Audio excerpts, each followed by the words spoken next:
E esse é o período que começa, vamos dizer, nos anos 80, é o período de 32 anos agora de renascimento do pensamento clássico, do pensamento neoliberal. Não quero falar liberal para não confundir com os americanos, com a palavra americana. Neoliberal, onde o mercado é a melhor forma de organizar a economia, onde a inflação é o inimigo a ser combatido a qualquer preço. Na época do padrão ouro, o Porto Seguro, o representante geral do valor, que garantia que se podia comprar qualquer coisa, com ele era o ouro. De 45 a 71, só o dólar podia ser trocado por ouro. E mesmo assim ele não trocava para qualquer um de nós, ele trocava para outros bancos centrais. Na crise, o mercado de ouro aumentava o preço. Havia uma crise militar ou financeira, era o preço do ouro que subia. Mas o Porto Seguro, de 45 a 80, eu vou mostrar para vocês, era este aqui. Uma parte da base.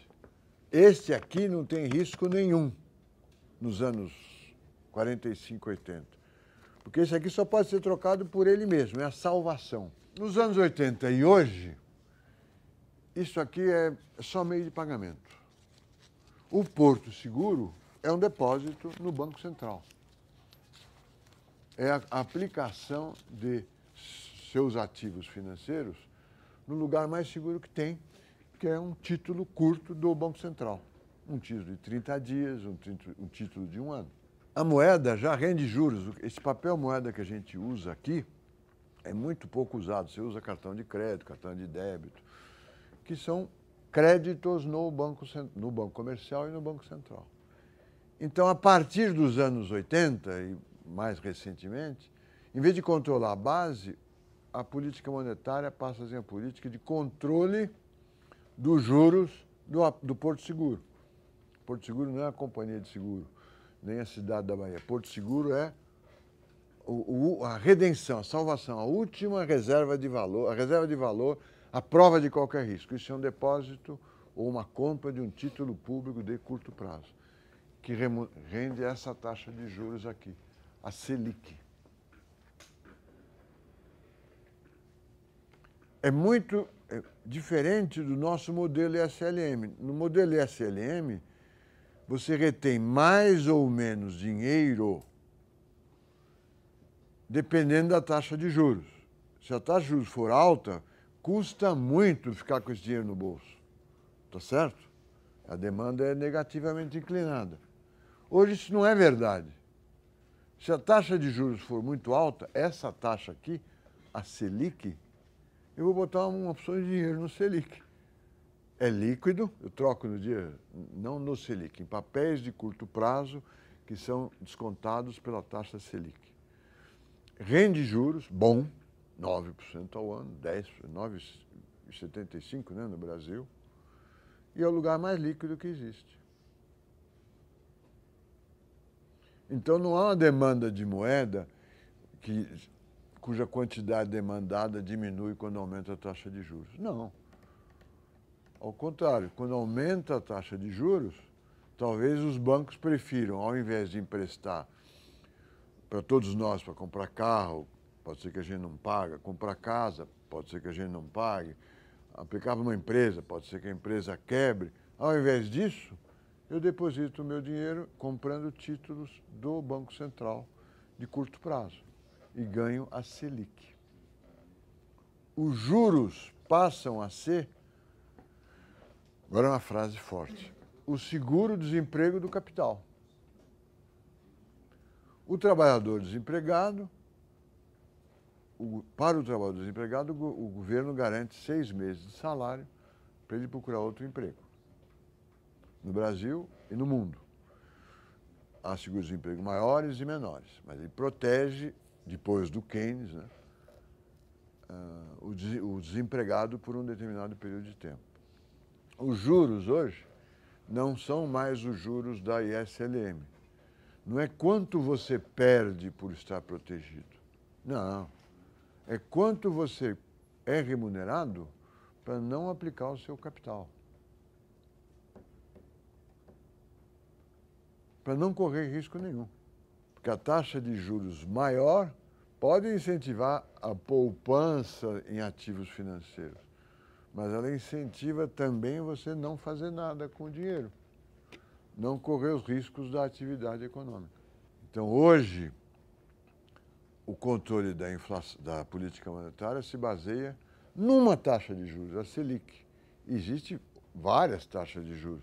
A Selic é de curto prazo, para o redesconto de papéis públicos no Banco Central, tem de prazos maiores, de 10 anos, títulos de 30 anos, títulos de 50 anos, títulos de 100 anos. Só se controla essa aqui, é pequenininha, a de curto prazo. Porque é como se controlasse as vantagens de você reter dinheiro.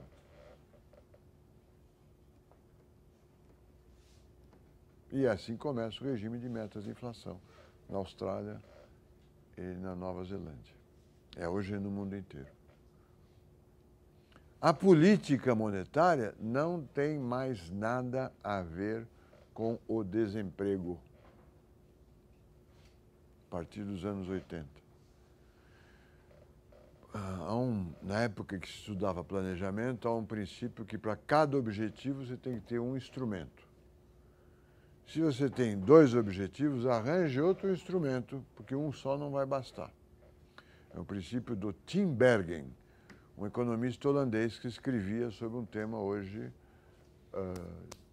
irrelevante que se chamava planejamento. Ora, o Banco Central tem um instrumento, que é a taxa de juros. E esse instrumento ele tem que usar para atingir o objetivo estabilidade do valor da moeda, ou seja, combater a inflação. E o desemprego? Não é um problema do Banco Central. No caso da Austrália ou da Nova Zelândia, a coisa virou uma mistura de pensamento clássico com MBA, é uma mistura complexa. O salário dos dirigentes do Banco Central tem um bônus que é função de quanto por cento eles estão dentro ou abaixo da meta de inflação. Ele transformou o burocrata num não burocrata, num homem cuja remuneração depende dos resultados. E o desemprego não é com ele. Nesse mundo novo, que é um mundo que ainda nós vivemos, o artigo que faz parte do tema principal dessa aula se chama, que introduz o assunto expectativas racionais, se chama Uma Aritmética Monetarista Desagradável. É um artigo conhecido, assinado por 2 economistas que, se não tem prêmio Nobel, vão ter, Lucas e Sargent, 2 economistas do mundo das expectativas racionais. O que é a tese deles? Não adianta o Paul Volcker, lembra? Paul Volcker, o presidente do Banco Central, quando o Reagan assume, aumentar a taxa de juros para combater a inflação. Por que não adianta? O déficit público é muito grande, o Reagan, e o Volcker está praticando uma taxa de juros muito alta que nos quebrou, ao Brasil, à Argentina, etc. Falou, não adianta, isso não vai combater a inflação. O argumento pode ser desenvolvido da seguinte forma. Com taxas de juros tão altas, mais altas, em termos reais, mais altas do que o crescimento do produto, todos os participantes do mercado sabem que ela é uma taxa de juros impagável. Se a economia brasileira cresce 6% ao ano e a taxa de juros é 6% real, provavelmente vai dar para pagar a maior parte dos empréstimos, né?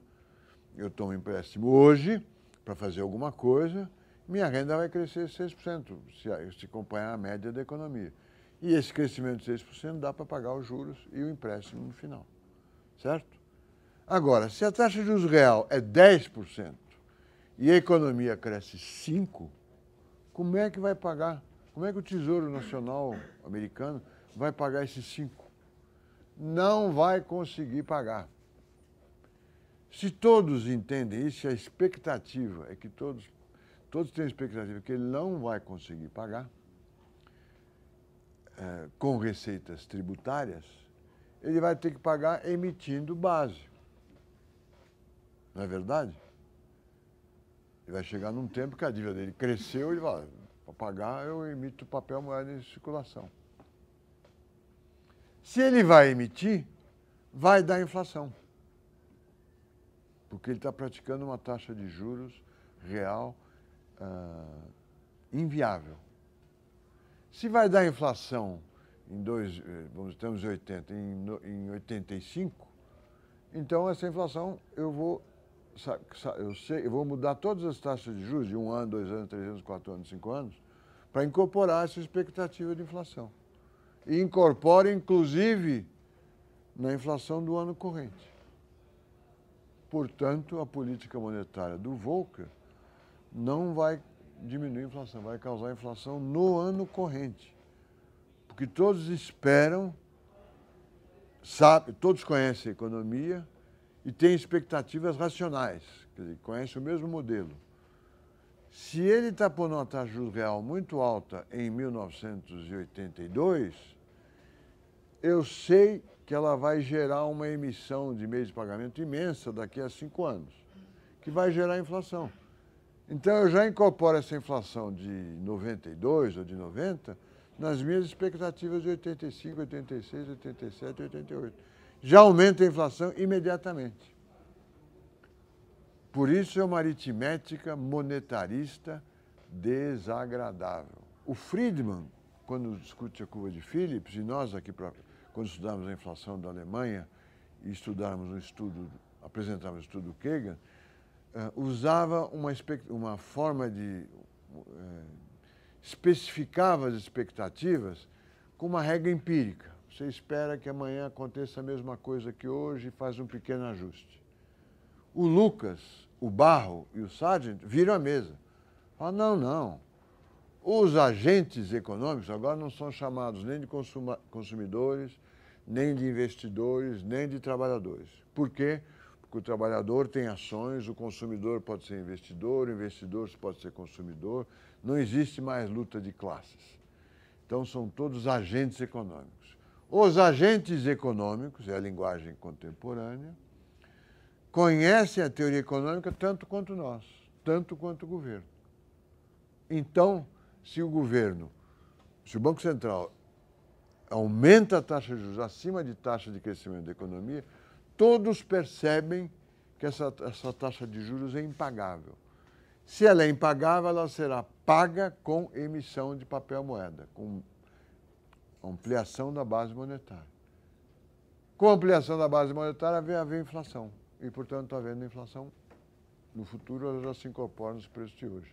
A política monetária é impotente para combater a inflação quando o déficit público é muito grande. Por outro lado, a modificação dos modelos anteriores para modelos baseados em expectativas racionais, ela é adequada ao novo mundo em que estamos vivendo. Um mundo onde o mercado financeiro assume um papel fundamental em todas as economias do mundo. E o mercado financeiro trabalha com expectativas. Ele não está preso que nem o agricultor que planta soja, espera que chova, no ano seguinte ele tem que ter, 3 meses depois, a soja com determinado tamanho. Ele não está preso por nada objetivo, ele está trabalhando com expectativas. A inflação vai subir ou não vai subir? Está trabalhando com dinheiro, com crédito, vai pagar ou não vai pagar? Se todos concentrarem as expectativas numa expectativa só, ela se autorrealiza.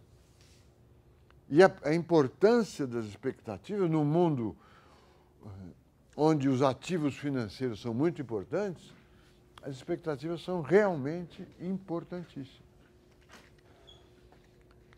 Não é um mundo limitado por falta de liquidez, que consome em função da renda corrente, investe em função da taxa de juros daquele momento.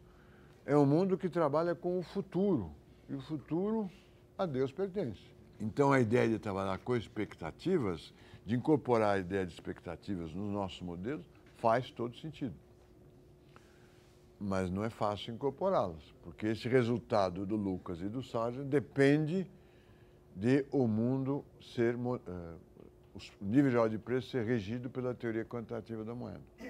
E, diga-se passagem, na época do Reagan, não foi. Por quê? Porque com o crescimento mais lento, com recessão, desemprego e uma atitude política forte contra os sindicatos, os salários passaram a se comportar, os salários nominais, como se os trabalhadores tivessem ilusão monetária. E a inflação americana e no mundo inteiro, inclusive no Brasil a partir de 94, cai para níveis muito baixos. Vivemos, no momento em que vivemos, com desemprego maior e inflação muito baixa. E crescimento, mas também menor do que no período anterior. Mas uma modificação imensa no mundo econômico. Os países do sudeste da Ásia passam a ser os tigres asiáticos, países ricos.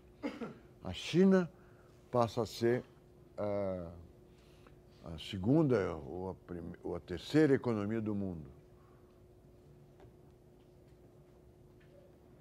Mas é um mundo de maior desigualdade que no período anterior e é um mundo onde o mercado financeiro tem uma participação muito mais significativa do que tinha no passado.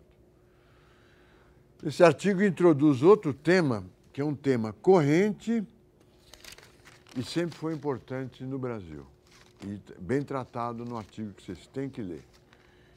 É a política monetária é ineficaz se a política fiscal for dominante. Começa a se discutir a dominância da política fiscal ou da política monetária. Se o Tesouro faz um déficit muito grande, como fez o do Reagan, a política fiscal é dominante e a política monetária não consegue resolver o problema de inflação, certo? É preciso haver uma coordenação entre o fiscal e o monetário. No Brasil, nos anos da crise da dívida, o Banco Central argumentava: a política fiscal é dominante, o déficit público é muito grande, eu não consigo combater a inflação. Nos anos correntes, o Banco Central dizia: a taxa de juros natural do Brasil, natural. Sabe que ele usa a palavra natural? Neutra. Agora ele usa a palavra. A taxa de juros neutra caiu porque houve um esforço fiscal do Tesouro. Aí os críticos falam: será que houve, será que não houve? O superávit primário é relevante, está suficiente ou não? Houve maquiagens autorizadas, contábeis e tal. O próprio pastor dizendo: olha, pastor não, hoje é o Schwartzman, dizendo não, a taxa de juros neutra não deve ter caído. Mas nós estamos discutindo a relação Banco Central e Tesouro. A demanda permanente dos conservadores por ter um Banco Central independente é porque dinheiro é um assunto muito sério para ser deixado para a política, esse é o ponto de vista.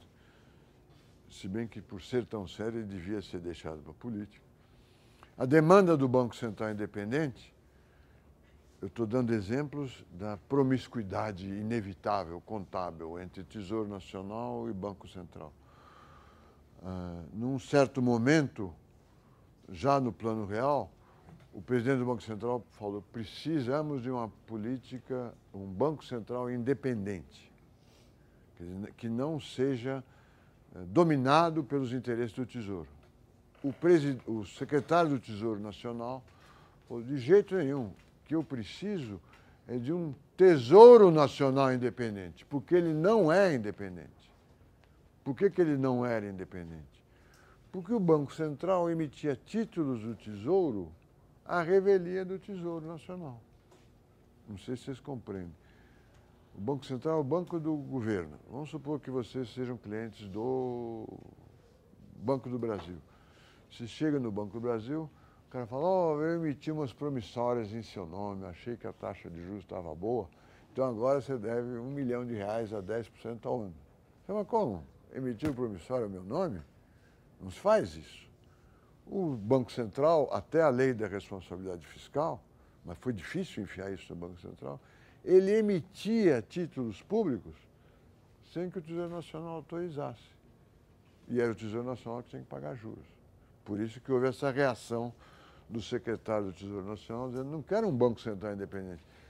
O Banco Central que se dane, eu quero independência para o Tesouro Nacional. Estão criando uma despesa que não foi autorizada nem pelo orçamento, nem pelo Tesouro.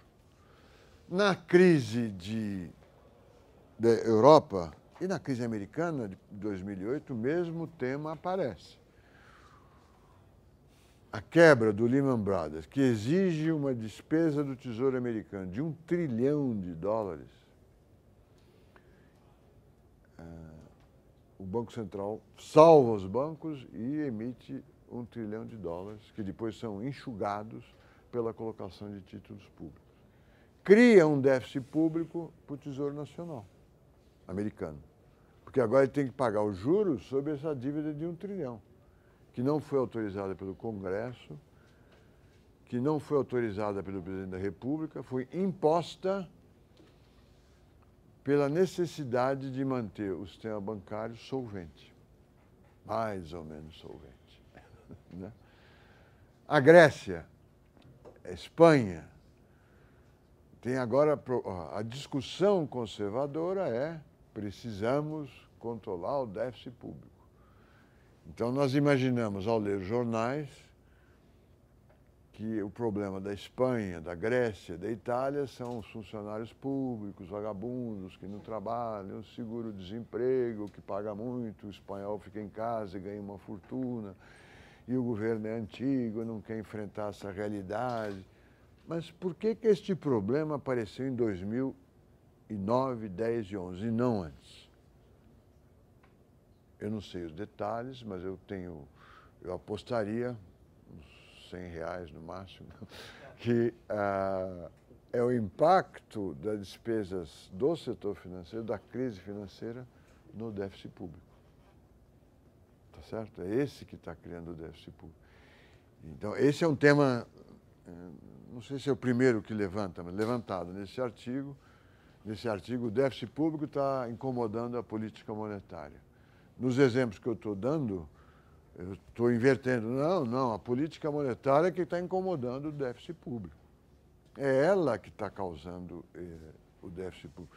No caso do Brasil, é óbvio, o Banco Central tem uma teoria que os juros reais do Brasil, acho que ele já abandonou, não podiam ser menores do que 10%.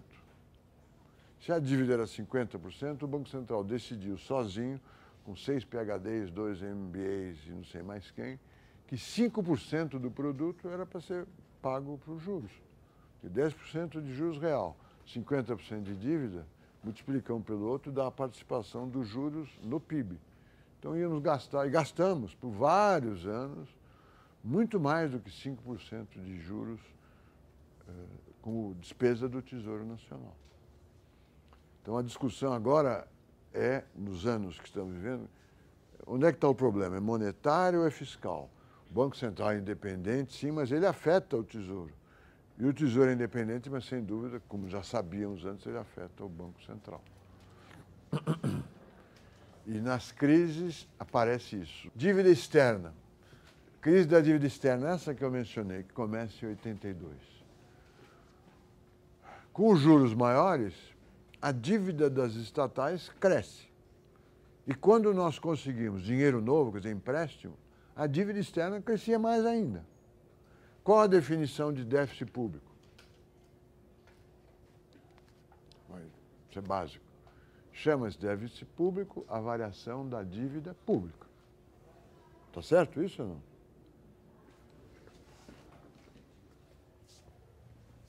G menos T é idêntico à variação da dívida pública.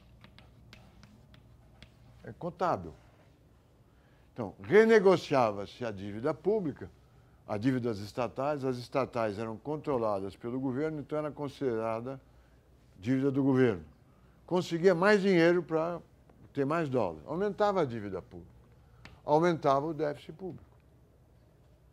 Para contar um detalhe, E o déficit, isso aqui é mais 100 bilhões de dólares, mais 80 bilhões, são números grandes, são estoques que estão sendo renovados.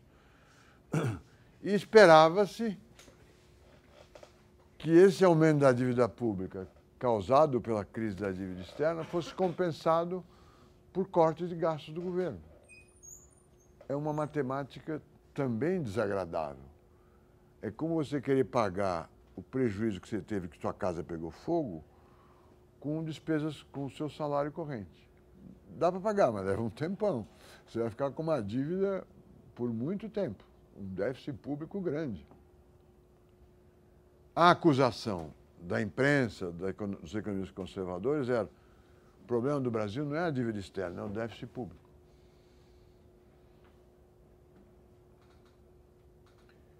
E eu era ministro do Planejamento e dizia: o Sayad corta vento, porque eles queriam que eu cortasse um montante de despesas suficiente para renegociar a dívida externa. Impossível. Mas esse é o embate do pensamento conservador e não conservador.